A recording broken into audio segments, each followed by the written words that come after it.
감사합니다. 오늘 우리에게 주시는 하나님의 말씀 마태복음 26장 14절에서 16절까지 말씀 우리 함께 봉독하겠습니다. 그때에 12 중에 하나인 가롯 유다라 하는 자가 대제사장들에게 가서 말하되 내가 예수를 너희에게 넘겨주리니 얼마를 주려느냐 하니 그들이 은 30을 달아주거늘 저가 그때부터 예수를 넘겨줄 기회를 찾더라. 아멘. 이 말씀은 오늘 우리에게 주시는 하나님의 말씀입니다. 할렐루야. 오늘은 종려주일 왕으로 예루살렘에 입성하시는 예수 그리스도를 기념합니다. 그리고 또 이 한 주간 고난주간을 통해서 십자가 대속의 은혜로 우리를 구원하신 주님의 크신 사랑과 은혜를 기억합니다. 오늘 우리가 이 예배를 통해서 우리 삶을 새롭게 하시고 회복하시고 힘주시는 주의 놀라우신 은혜가 여러분의 심령과 또 가정과 우리 교회에 넘치게 되기를 주의 이름으로 축원합니다. 우리가 성경을 이렇게 읽다 보면 선뜻 이해가 안 되는 그런 말씀들이 있어요. 그런 사건들 또 그런 이야기들을 경험합니다. 예를 들면은 이스라엘 백성이 애굽을 나와서 광야를 지나면서 40년 내내 하나님의 큰 은혜를 경험하면서 어떻게 그렇게 하나님을 꾸준히 거역하고 꾸준히 하나님 앞에 반역하고 원망과 불평할 수 있었을까? 제가 출애굽 이야기나 광야 이야기를 이렇게 읽을 때마다 참 이스라엘 백성들이 강팍하다라는 생각을 많이 하게 돼요. 어떻게 이렇게 끈질기게 하나님을 거역할 수 있을까? 가만히 생각을 해보면요, 우리는 하나님에 관하여 듣는 것이 전부잖아요. 그렇죠? 근데 그들은 하나님을 보았어요. 하나님을 보았고 하나님의 음성을 직접 들었고 하나님이 그들을 인도하시는 하나님의 강한 손을 경험했습니다. 하나님이 이스라엘을 애굽에서 건져내실 때 그 애굽에 10가지 재앙을 내렸잖아요. 그 재앙은 그냥 애굽만 벌하신 것이 아니라 애굽에 있는 신들을 하나님이 심판하신 거예요. 그러니까 우리 하나님은 상천하시에 유일하신 하나님이신 것을 10가지 재앙을 통해서 하나님은 알리시고 온 천지에 알리시고 이 하나님이 이스라엘의 하나님 되심을 나타낸 사건이 출애굽 사건입니다. 온 땅에 충만하신 전능하신 하나님의 택한 백성 된 것이 이스라엘이에요. 그렇게 하나님은 이스라엘을 애굽에서 건져내셨는데 애굽의 군대가 뒤를 따라오잖아요. 그 당시 최강의 군대 전차를 가진 군대가 이스라엘 백성 쫓아올 때 이스라엘 백성은 막다른 골목 홍해 앞에 놓였지 않습니까? 홍해를 우리 주님이 가르셨어요. 마른 땅을 건너듯이 이스라엘 백성으로 홍해를 건너게 한 거예요. 그리고 그 쫓아오는 군대는 그 홍해에 다 수장시키셨어요. 여러분, 바다를 가르시고 그 백성을 마른 땅처럼 바다를 건너게 하신 전능하신 하나님, 그 하나님을 이스라엘 백성은요 체험한 거예요. 하나님 되심을 경험한 거예요. 우리처럼 들은 이야기가 아니라 그들의 이야기예요. 그것만 있습니까? 그렇게 하나님이 홍해를 건너내시고 이스라엘 백성을 시내산으로 모으셔서 거기서 하나님의 백성으로 언약을 세워주시잖아요. 400년간 노예로 살았던 노예 근성으로 절어 있었던 이 백성에게 새로운 정체성을 주시는 거예요. 너희는 내가 택한 하나님의 나라, 제사장 나라다. 너희는 내 백성이다. 하나님이 시내산에 하나님이 강림하셨어요. 전능하신 하나님, 온 우주와 만물을 창조하신 그 하나님이 시내산에 강림하신 것을 그들은 보았고 하나님의 위엄과 영광을 보았고 하나님의 음성을 들었어요. 그랬던 이스라엘 백성들, 하나님이 그들과 이제는 내가 너희와 함께 해주겠다. 너희는 내 백성인데 내가 너희와 함께하며 너희를 이 광야길을 내가 너희와 함께 가겠다라고 성막을 지으라 그러셨잖아요. 그리고 그들과 함께 하시는 증거를, 이스라엘 백성들이 부인하지 못할 증거를 눈에 보고 경험하게 하시려고 불기둥으로 구름기둥으로 증거를 주셨잖아요.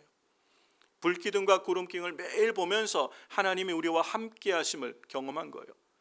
하나님의 증거만이 아니라 이 불기둥과 구름기둥은 하나님이 이스라엘 가운데 함께 하시면서 그들을 지키시는 거죠. 보호하시고 밤에는 추위로부터 낮에는 더위로부터 하나님이 이 백성을 보호하시고 친히 이끌어 가시는 증거가 불기둥과 구름기둥이에요. 이것을 매일 보았어요. 그것만 있습니까? 매일 그들은 농사하지도 않고 길쌈하지도 않았는데 매일 하나님이 이 백성으로 먹이게 하시기 위해서 만나를 내려주셨어요. 만나를. 그들이 수고하여 얻은 양식이 아니라 하나님이 40년을 단 하루도 실수하지 않으시고 매일 먹을 것을 만나를 내려주셨어요. 이 백성을 거두어서 이것을 요리해서 먹은 거예요. 만나만 주셨나요? 고기 먹고 싶다 그러니까 메추라기 떼를 보내주셔서 고기를 먹이시고, 물 달라 그러니까 바위를 터뜨려서 생수가 나게 하셔서 이 백성으로 40년간 먹고 마시는데 부족함이 없도록 하나님이 사람이 살 수 없는 광야에 이 백성이 살아가도록 생존하도록 지켜주시고 보호하셨어요. 그렇게 하나님이 그들과 함께 하시며 그들을 보호하시고 그들을 먹이시고 그들을 인도하시는 것을 매일 보면서 어떻게 그 하나님을 반역하고 거역하고 원망하고 불평하고 어떻게 이 백성이 이럴 수 있을까? 한때는 야 진짜 이스라엘 백성들 배은망덕하다. 나는 한 번만 하나님의 음성만 들었어도 나는 평생 충성할 텐데, 이런 생각을 해본 적 없으세요?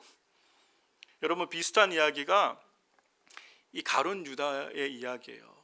생각할수록 참 이해가 안 돼요. 3년이 넘는 세월을, 이 시간을 예수님과 함께 동고동락한 거예요.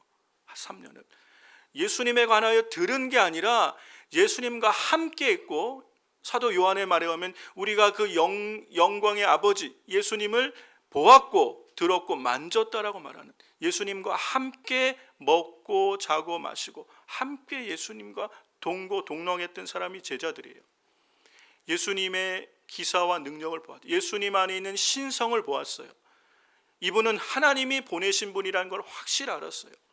그 수많은 이스라엘 백성의 길 잃은 양처럼 방황하는 이스라엘 백성들, 질병으로 고통받는 많은 사람들을 예수님이 치유하신 걸 봤어요. 손을 얹어서 치유하시기도 하시고 말씀만으로도 치유하셨어요. 말씀만으로도 치유하셨어요. 여러분, 죽은 자가 살아났어요. 달리다금 그러니까 잠자던 소녀가 일어났어요. 나사로야 나오너라 주님이 외치시니까 죽은 지 사흘이나 되어서 시체 썩는 냄새가 나던 나사로가 살아서 나왔어요. 여러분, 이런 일들을 제자들은 다 보았어요. 그렇죠? 그것만 있습니까? 예수님이 물고기 2마리, 보리떡 5개로 5,000명이 넘는 사람들을 먹이는 걸 보았어요. 하나님의 신성이, 이것은 마치 모세가 이스라엘 백성이 모세 때에 40년간 하나님이 하늘에서 만나를 먹이신 것처럼 하나님이 주시는 양식으로 정말 하나님이 보내신 그리스도이심을 증거하는 사인과 같은 것이 이 오병이어 기적이었어요. 그들은 예수님이 하나님께로부터 온 분, 하나님의 아들 그리스도인 줄을 알았던 것이에요.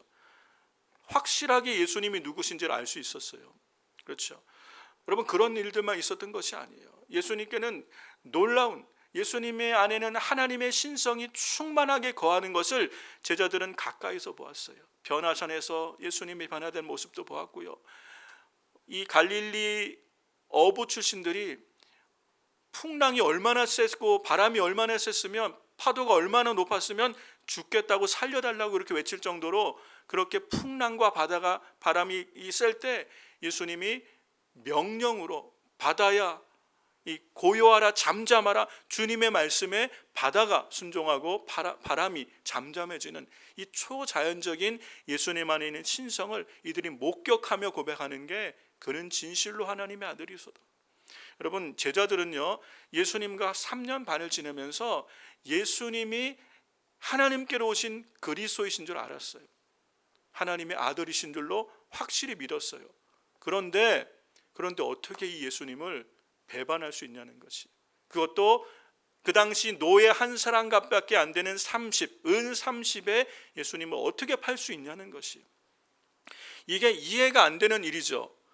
이해가 안 되는, 우리처럼 들은 것만이 아니라 예수님을 보았고 만졌고 그 음성을 들은 거예요. 영이고 생명이신 예수님의 가르침을 직접 들었음에도 어떻게 이 예수님을 배반할 수 있을까? 우리는 선뜻 이해는 되지 않아요. 그런데 시간이 지나다 보니까 조금 이해가 되는 것 같아요. 시간이 좀 더 지나니까요, 그럴 수도 있겠다라는 생각이 들어요. 여러분은 어떠세요? 여러분 신앙생활을 이제 오래 하신 분들도 계시고 이제 시작하신 지 얼마 안 된 분도 계시는데 이런 일들을 보면 선뜻 이해가 안 갔다가 시간이 지나면서 그럴 수도 있겠구나라는 생각이 들고 더 시간이 지나니까요. 이게 내 모습이네라는 생각도 들어요. 이게 우리의 모습일 수 있다는 것이요. 그래서 오늘 저는 여러분과 이 가룟 유다가 정말 이 가룟 유다가 왜 예수님을 배반할 수밖에 없었나? 이 가룟 유다의 실수, 이 실패를 한번 생각해 보면서 우리 사도 바울께서 이 이스라엘 백성의 광야 이야기가 우리에게 거울이 되고 말세를 만난 우리에게 경계의 목적으로 기록되었다라고 말씀하신 것처럼 이러한 이스라엘 그리고 가룟 유다의 이 실패를 통해서 오늘 우리에게 주시는 하나님의 음성을 듣기 원합니다. 이것이 내 모습일 수 있다는 것을 깨닫는 것이 은혜인 줄로 믿습니다. 그럴 때 우리는 더 하나님을 의지하게 되고 하나님의 도우심으로 우리는 실패하지 않고 끝까지 승리하는 믿음의 삶을 살게 될 줄로 믿습니다. 이 가룟 유다가 왜 예수님을 배반했을까 곰곰이 생각해 보면요, 적어도 두 가지 이유가 있다는 걸 알 수 있어요. 그 첫 번째 이유는 이 가룟 유다는 굉장히 자기중심적인 사람이었어요. 자신의 신념, 자기의 계획, 자기 생각, 자기 꿈이 예수님보다 항상 앞섰던 사람이에요. 그러니까 예수님이 내 삶의 주인이 되어질 수 없었던 그 사람이 가룟 유다예요. 왜요? 내가 내 삶의 주인 되어서 끝까지 갔기 때문에. 대부분의 다른 제자들은 비슷하게 출발했지만 제자들은 가면서 주님의 말씀을 듣고 주님을 경험하면서 삶의 주인이 바뀌었어요. 내가 내 인생의 주인으로 시작했지만 시간이 지나면서 예수님이 내 삶의 주인으로 들어오신 거예요. 그런데 이 가룟 유다는 끝까지 자신의 삶의 주인이었어요. 자기 중심적이었던 것을 알 수 있어요.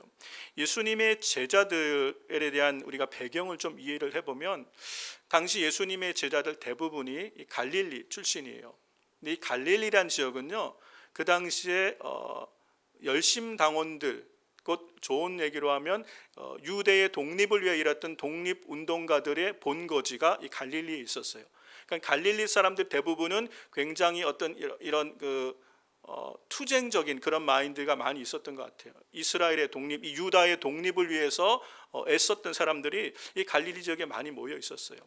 그 반면에 유다, 이 예루살렘은 정치, 경제, 종교, 사회, 문화의 중심지였고 교육 모든 것의 중심지였고 갈릴리는 이스라엘의 독립을 위해서 일하던 사람들이 많이 모여있던 지역이 갈릴리예요.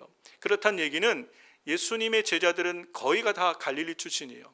그래서 예수님의 제자를 향하여 사람들은 저들이 갈릴리 사람이 아니냐라고 말할 정도로 보면 다 갈릴리 출신인 걸 알 수 있어요.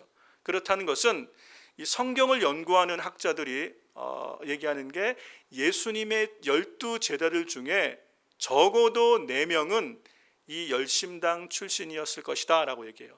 그리고 더러는 열심당과 다 관련이 있는 사람들일 것이다 라고 얘기했어요.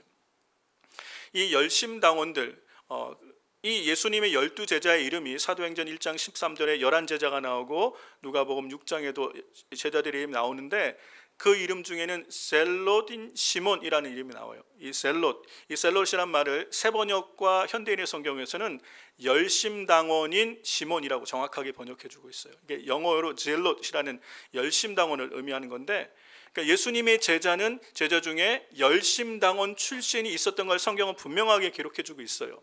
그러니까 제자들의 이름을 쓰는데 그 앞에 이 사람은 열심당원 출신이라고 쓸 정도면 그 사람은 굉장히 열심당원에 아주 열심히 있었던 순애였던 것을 알 수 있죠. 그만큼 예수님의 제자들 중에는 이렇게 이스라엘의 이 유다의 독립을 꿈꾸며 예수님을 따랐던 제자들이 많다는 거예요. 가룟 유다 역시 마찬가지예요. 가룟 유다도 역시 열심당원이었어요. 그래서 이 로마의 압제로부터 이스라엘을 구원하실 구원자로 예수님을 보았어요. 당시에 갈릴리 사람들이 다 그렇게 예수님께 열광한 거예요. 여러분, 왜 유대와 특별히 갈릴리 사람들이 예수님께 열광을 했냐면 예수님이 바로 그 그리스도고 선지자다. 바로 이분이 우리를 구원하실 구원자라고 믿었어요. 그런데 그들이 구원이라고 말한 그 생각했던 구원은 우리가 지금 말하는 죄로부터의 구원보다 그들은 현실적인 구원을 더 생각했던 것이요. 구약 성경을 그렇게 이해를 했어요. 구약에 그리스도께서 이 땅에 오실 것을 예언하면서 두 가지의 그리스도의 상징이 나타나요. 하나는 고통받으시는 그리스도, 고난받으실 하나님의 종의 모습으로, 이사야 선지자가 얘기한 고난받는 종의 모습으로 나와요. 인류의 죄를 대속하시기 위해서. 또 한편으로는 만왕의 왕으로 오시는 전쟁에 능한 그리스도로 나타나요. 이 두 가지가 구약에 같이 있는데, 이것은 우리는 지금 알죠. 고난받으시는 그리스도는 초림 예수, 그리고 만왕의 왕으로 오시는 분은 재림 예수, 심판주로 오실 예수님을 의미하는 우리는 지금 알아요. 그런데 이 당시에 대부분의 유대인들은 그리스도를 기다리는, 그리스도라고 생각했으면 만왕의 왕으로 오실 그리스도를 생각했던 거예요. 우리를 모든 이방의 압제로부터 우리를 건져 주실, 우리 백성을 해방시켜 주실, 그래서 다윗과 솔로몬 시대의 영화를 회복해 주실 그 그리스도를 기다렸어요. 이게 유대인들이 메시아를 기다리는 메시아관이었어요. 그러니까 이 사람들이 정치적인 그리스도를 기다린 것은 어떻게 보면 아주 당연한 것이에요. 우리가 생각할 때 이상한 사람들 아니야? 성경을 어떻게 보길래? 그게 아니라 그들의 문화 가운데 그들이 구약을 보면서 기다렸던 그 그리스도, 오리라 오리라 약속한 그 그리스도는 정치적으로 이스라엘을 해방시켜줄 전능하신 왕으로 그들은 기다렸던 거예요. 그런데 예수님이 바로 그분이라고 믿은 거예요. 왜요? 예수님 안에는 신성이 있지요. 하나님께로부터 보냄을 받아는 확실한 증거가 있지요. 예수님의 말씀에 능력이 있지요. 권세가 있지요. 바람과 파도도 예수님께 복종하지요. 야, 이분이시면 정말 우리를 열방에서 가장 강한 나라로 우리를 만들어줄 수 있겠구나, 그렇게 믿고 예수님께 열광한 거예요. 그들이 생각했던 그리스도에 관한 생각이 있어요. 이게 강했던 사람들이 열심당원들이에요.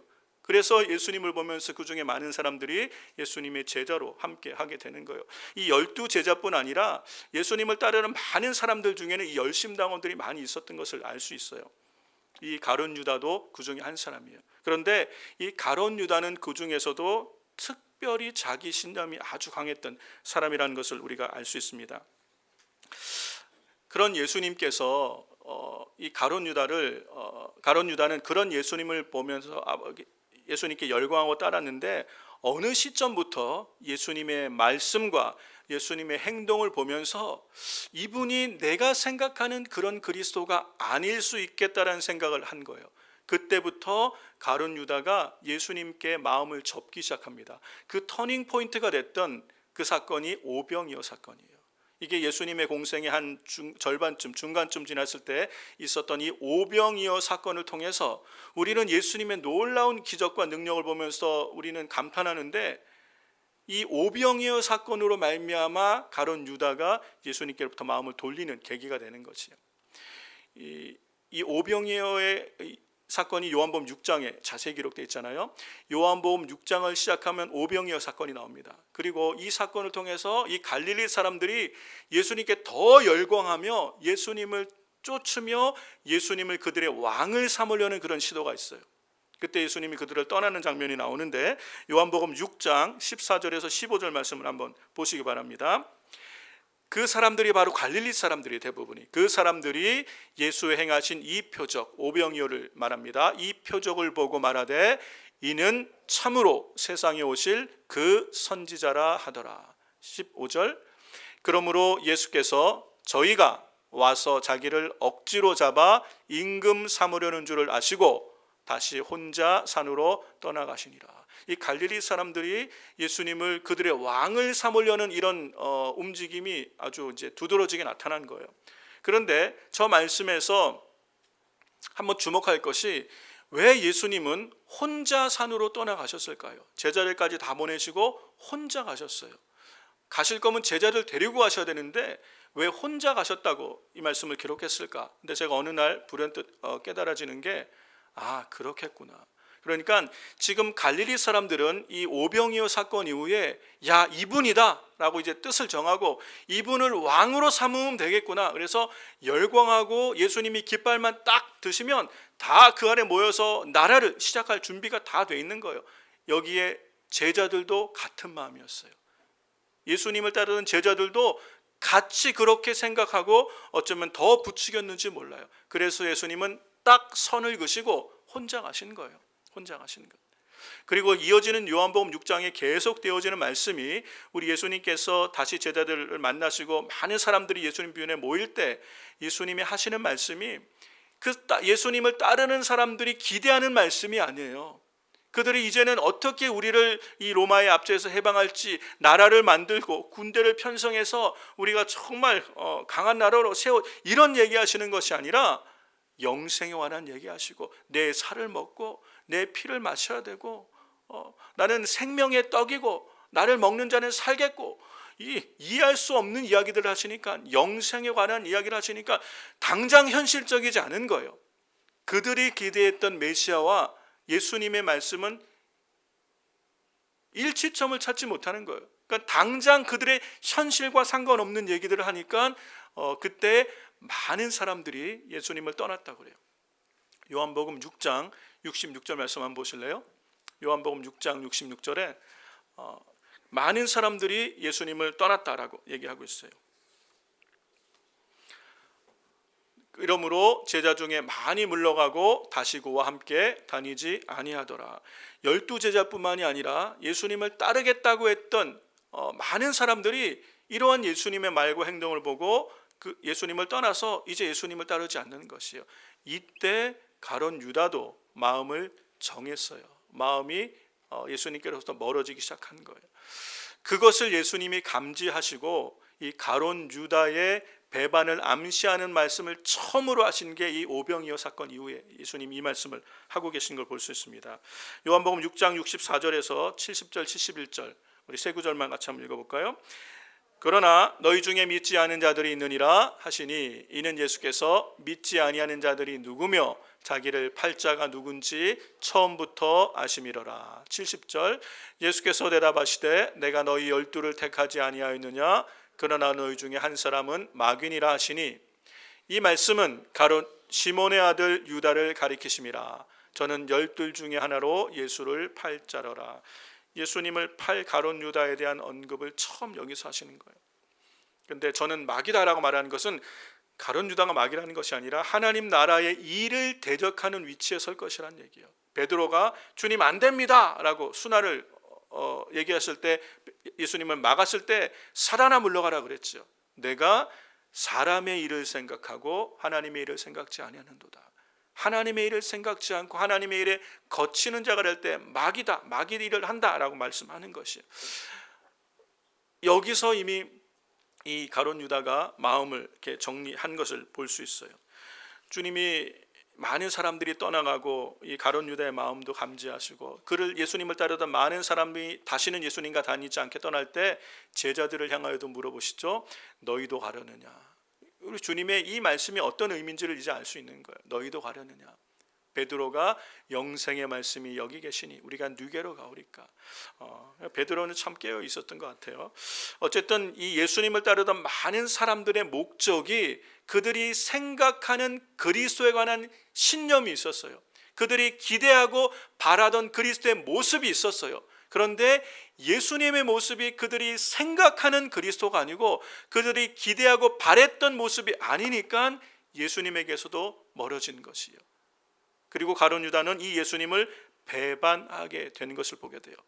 사랑하는 성도 여러분, 우리 생각이 너무 강하고 자기 신념이 너무 강하고 내가 이루고 싶은 내 인생의 꿈, 내 계획이 너무 앞서면, 이것이 그리스도를 따르는 것보다 더 앞서면 우리는 어쩌면 끝까지 예수님을 따르지 못할 수도 있어요. 자기 중심적인 이 자아가 너무 강하면 그리스도를 끝까지 따르지 못해요. 왜요? 그리스도를 경험할 수 없기 때문에. 예수님이 내 삶의 주인이 되셔야 되는데 예수님을 내 삶의 주인으로 모실 수가 없는 거예요. 왜요? 내 안에 내 신념, 내 생각, 내 경험, 내 자아가 너무 강해요. 예수님이 내 안에 들어오실 수가 없어요. 그러니 어떤 계기가 되면 예수님을 부인하게 되고 떠나게 될 수밖에 없는 것을 보게 돼요. 그것이 자아가 강해서 그래요. 자기 중심적인 생각과 삶의 태도가 변화되지 않기 때문에 그래요. 여러분, 이러한 모습이 우리 안에는 없습니까? 여러분, 우리 속에는 자기중심적인 생각, 우리도 여전히 다 있어요. 정도의 차이가 있을 뿐이지 우리도 굉장히 자기중심적인 삶을 살아가는 모습을 보게 돼요. 그런데 시간이 지나면서 우리가 은혜를 경험하고 주님의 말씀 안에서 우리 자신을 보게 되고 하나님의 손에 은혜를 경험하면서 우리가 변화되어 가는 거예요. 성령 안에서 우리 자아를 내려놓고 내 생각도 그리스도께 복종하면서 주님을 따르는 사람들로 변화가는 거예요. 그게 나머지 11 제자의 모습이에요.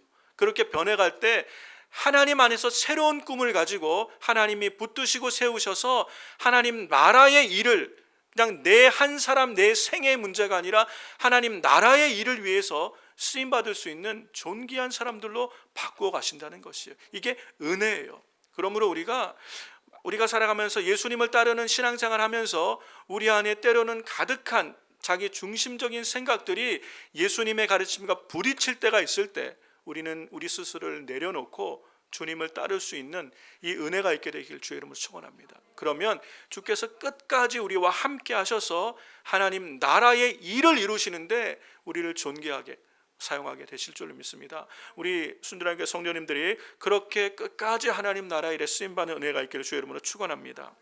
이 가룟 유다가 두 번째 예수님을 쫓지 못하게 된 이유를 살펴보면요, 가룟 유다 안에 이 탐심이 가득했던 걸 알 수 있어요. 요한복음 12장에 보면 예수님이 공생의 이제 마지막 한 주간 그 앞두시고 이 마리아가 예수님의 머리에 향유 옥합을 깨뜨려서 향유를 붓는 사건이 나오죠. 이때 제자들이 막 이것을 가지고 이 비싼 것을 낭비한다, 이걸 팔아서 가난한 자들에게 줘야 되는데 이 제자들이 막 난리를 칠 때 이걸 주동한 사람이 가룟 유다인 걸 알 수 있어요. 이 요한복음에는 가룟 유다를 정확하게 설명하고 있습니다. 요한복음 12장 우리 4절에서 6절 말씀 같이 보겠습니다.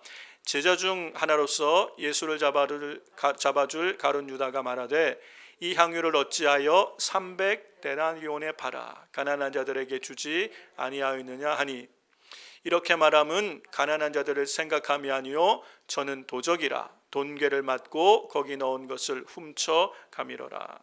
가룟 유다의 마음에 탐심이 있었어요. 이거를 비싼 값에 팔아. 300데나리온이라는 것은 노동자 1년치 품삯이에요. 그러니까 굉장히 비싼 옥합, 향유 옥합이에요. 향유 자체가 굉장히 비싼 거예요. 이거를 팔아서 가난한 자들에게 나눠주지 이걸 왜 허비하느냐, 왜 낭비하느냐 이렇게 얘기해요. 왜 낭비하느냐 이렇게 얘기해요. 마태복음을 보세요. 여러분, 예수님께 드리는 것을 낭비하는 것으로 느낀 거예요. 가룟 유다의 마음에 가득한 것이 입으로 나온 거예요. 그 안에 있는 탐심, 욕심이 불현듯 나온, 이걸 왜 낭비하느냐, 깨닫지 못하니까 낭비였죠. 이 여인은 예수님의 장례를 준비한 거예요. 그렇죠. 그래서 예수님의 복음이 전해지는 모든 것에 이 여인의 이름이 기억되게 하라. 우리 주님이 그를 칭찬했는데 그런 이 여인의 한 행위를 낭비하는 것으로 가룟 유다는 얘기하고 있는 거예요. 제자들은 그렇게 지금 보고 있는 거예요. 왜요? 아깝다고 생각하는 거예요. 왜 아깝게? 예수님께 드려지는 것이 아깝게 느껴져요. 교회와 성도들을 위해 쓰는 물질이 아깝게 느껴져요. 우리도 뭐 잘 알지도 못하는, 본 적도 없는 사람들한테 우리가 선교를 하고 그들을 위해서 우리도 없는데 교회를 지어주고, 이게 아깝게 느껴질 수 있어요. 물질을 낭비한다고 생각할 수도 있는 것이에요. 그러나 이게 낭비가 아닌 거예요. 주를 위해서 쓰는 게 낭비라고 느껴질 때 우리 안에 우리 마음을 점검할 수 있어야 된다는 거예요. 이 가룟 유다의 마음 안에 탐심이 가득했어요. 그는 도적이라. 사랑하는 성도 여러분, 우리 마음에 이 물질에 대한 집착, 재물에 대한 탐심이 많으면요, 말씀이 우리 안에서 열매 맺기가 참 어렵고 예수님을 따르기가 참 어렵다는 것을 우리에게 분명히 보여주고 있습니다. 예수님께서는 이 물질에 대한 욕심이 이것이 신앙생활하는데, 열매 맺는 신앙생활하는데 참 방해가 된다는 것을 우리에게 여러 차례 말씀하신 적이 있어요. 마태복음 13장 22절 말씀을 한번 보시기 바랍니다. 마태복음 13장 22절 같이 읽습니다. 가시떨기에 뿌리웠다는 것은 말씀을 들으나 세상의 염려와 재리의 유혹에 말씀이 막혀 결실치 못하는 것이요. 예수님이 네 가지 밭의 비유를 얘기할 때 가시떨기에 뿌려진 씨에 대해서 말씀하시는 거예요. 이 좋은 씨가 가시떨기에 뿌려지게 되면 말씀을 들으나 세상의 염려와 재리의 유혹, 이 물질에 대한 유혹, 욕심, 이 탐심으로 말미암아 말씀이 막히는 거예요. 결실하지 못하는 거예요. 하나님의 말씀을 들어도 예수님께로부터 오는 영생의 말씀을 직접 듣고 그 영생이신 예수님을 직접 보면서도 재리에 대한 유혹이 이 마음에 있으니까 말씀이 막히는 거예요. 열매를 맺지 못하는 거예요. 가룟 유다가 변화가 되질 않는 거예요. 그렇게 주옥 같은 예수님의 말씀을 들었잖아요. 오늘 우리 생각에 우리 같으면 예수님의 목소리 한 번만 들었으면, 예수님의 얼굴 한 번만 보았으면 평생 예수님을 따를 텐데, 그렇게 우리는 생각도 하는데 그 예수님을 직접 보고 그분의 음성을 듣고 주님의 가르침을 받으면서도 말씀이 막힌 거예요. 열매를 맺지 못해요. 왜요? 재리에 대한 유혹, 탐심이 간에 가득하니까 예수님이 거할 자리가 없게 되는 것이요. 마태복음 6장 24절에 예수님이 이렇게 말씀하십니다. 한 사람이 두 주인을 섬기지 못할 것이니 호기를 미워하며 저를 사랑하거나 호기를 중히 여기며 저를 경히 여김이라. 너희가 하나님과 재물을 겸하여 섬기지 못하느니라. 주님은 너희가 하나님과 재물을 겸하여 섬기지 못할 거다라고 얘기하는데 우리는 뭐라고 얘기해요? 주님 할 수 있습니다. 저는 할 수 있습니다. 한번 축복해 주세요. 한번 줘보세요. 저는 할 수 있습니다. 여러분, 주님이 안 된다고 말씀하셨어요. 그렇죠? 하나님과 재물을 겸하여 섬길 수 없어요. 그래서 탐심이 우상 숭배가 되는 거예요. 재물에 대한 유혹, 재물에 대한 욕심이 가득하면 하나님이 거할 자리가 없어져요. 그 재물을 하나님처럼 의지하기 때문에 그래요. 사도 바울 역시 동일한 말씀을 디모데전서 6장 10절에서 이렇게 말씀합니다. 우리 같이 한번 읽어볼까요? 돈을 사랑함이 일만하게 뿌리가 되나니 이것을 사모하는 자들이 미혹을 받아 믿음에서 떠나 많은 근심으로 자기를 찔렀도다. 돈을 사랑하는 것, 여러분 이 물질이라는 것, 이 재물이라는 것이 굉장히 중요합니다. 우리가 사랑하는데 굉장히 중요해요. 제가 물질이 소용없다고 말하는 게 절대로 아닙니다. 교회를 하고 하나님 나라 일을 하기 위해서 이 물질이 굉장히 중요해요. 그런데 물질을, 재물을 하나님보다 더 의지하고 사랑하는 걸 지금 얘기하는 거예요. 돈을 사랑함이 일만하게 뿌리가 되나니 이것을 사모하는 자들이, 그러니까 탐심이, 마음의 물질에 대한 탐심과 재리의 유혹이 가득하면 미혹을 받게 된다는 거예요. 여러분, 물질을 너무 집착하고 계산이 빠르고 손해 보지 않겠다 그러고 이 마음의 물질에 욕심이 많으면 쉽게 미혹된다는 거예요. 여러분, 유혹에 빠지기 쉽다는 것이요. 그래서 결국은 믿음에서도 떠날 수가 있게 된다는 것이요. 그게 이 가룟 유다의 모습이었어요. 가룟 유다 안에 탐심이 많았어요. 명분은 가난한 자, 얼마든지 명분은 내세울 수 있지만 그의 본심은 탐심이 가득했어요. 도적이었어요. 돈깨를 맡았는데 거긴 것을 빼갈 정도로 물질에 대한 욕심이 많았던 가룟 유다이기 때문에 그 안에 말씀이 거할 수가 없는 거예요. 하나님이 주인 될 수가 없는 거예요. 그래서 가룟 유다는 결국에 예수님을 떠나게 되고 배반하게 되고 예수님을 노예 한 사람 값인 은 30배 팔게 된 것을 보게 돼요. 사랑하는 성도 여러분, 이 물질은 우리에게 굉장히 의미가 있습니다. 물질 없이 살아갈 수 없죠. 그런데 우리 그리스도인은 이 물질에 대해서 어떤 자세를 가져야 되냐는 것이에요. 어떻게 하면 우리는 이 탐심의 유혹을 물리치고 정말 하나님 나라에서 이 물질을 다스린 자로 하나님이 쓰시는 축복의 통로로 어떻게 우리가 살아갈 수 있냐는 것이에요. 두 가지를 우리가 꼭 기억해야 돼요. 첫 번째는 물질의 주인이 하나님이심을 늘 기억하고 고백해야 돼요. 물질의 주인은 하나님이시다. 하나님이시다. 여러분, 누가복음 12장 말씀 한번 보세요. 누가복음 12장에 이 어리석은 부자 이야기가 나오는데 우리 같이 한번 21절까지 읽어볼까요? 저희에게 이르시되 삼가 모든 탐심을 물리치라.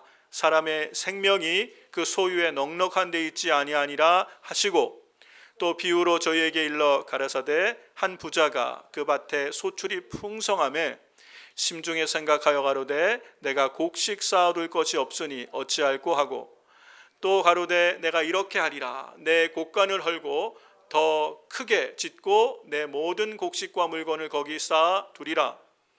또 내가 내 영혼에게 이르되 영혼아 여러 해 쓸 물건을 많이 쌓아 두었으니 평안히 쉬고 먹고 마시고 즐거워하자 하리라 하되 하나님이 이르시되 어리석은 자여 오늘 밤에 내 영혼을 도로 찾으리니 그러면 내 예비한 것이 네 것이 되겠느냐 하셨으니 자기를 위하여 재물을 쌓아두고 하나님에 대하여 부여치 못한 자가 이와 같으리라.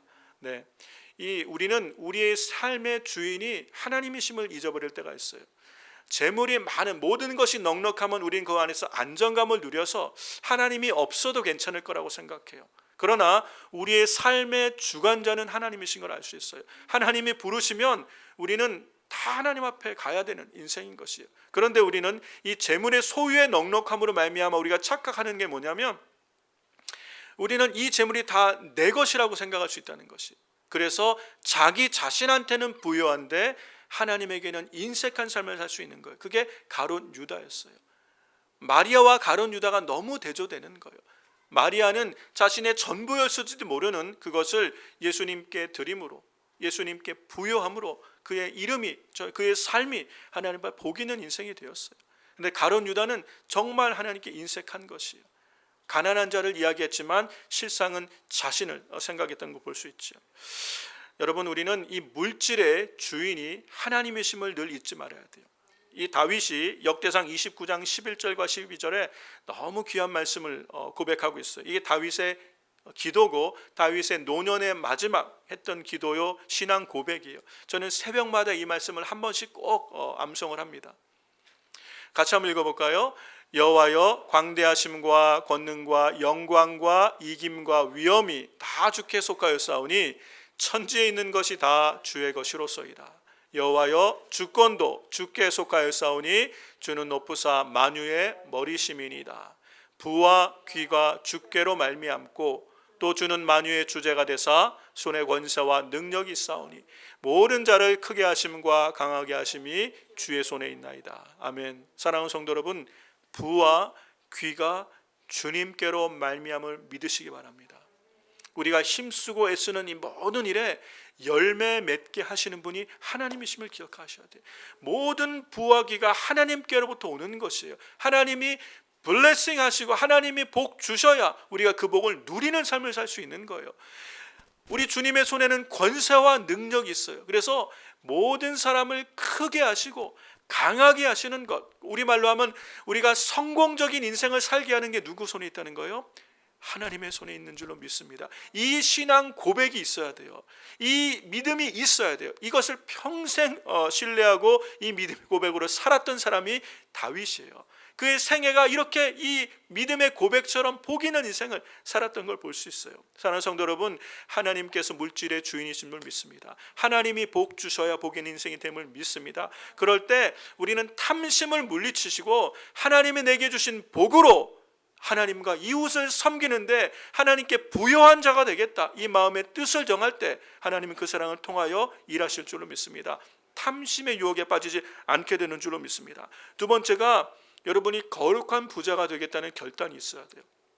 하나님께 정말 부유하게 쓰임받는 거룩한 부자가 되겠다는 결단이 있을 때 탐심의 유혹을 이길 수가 있어요.